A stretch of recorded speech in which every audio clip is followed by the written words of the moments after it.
悲しみの向こう、片柳宏。6月1日。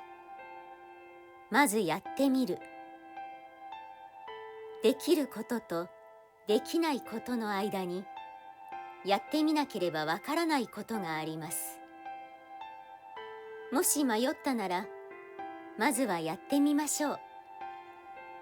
これならいけそうだと思えば全力で挑めばよいし、とても無理だと思えば別の道を探せばよいのです。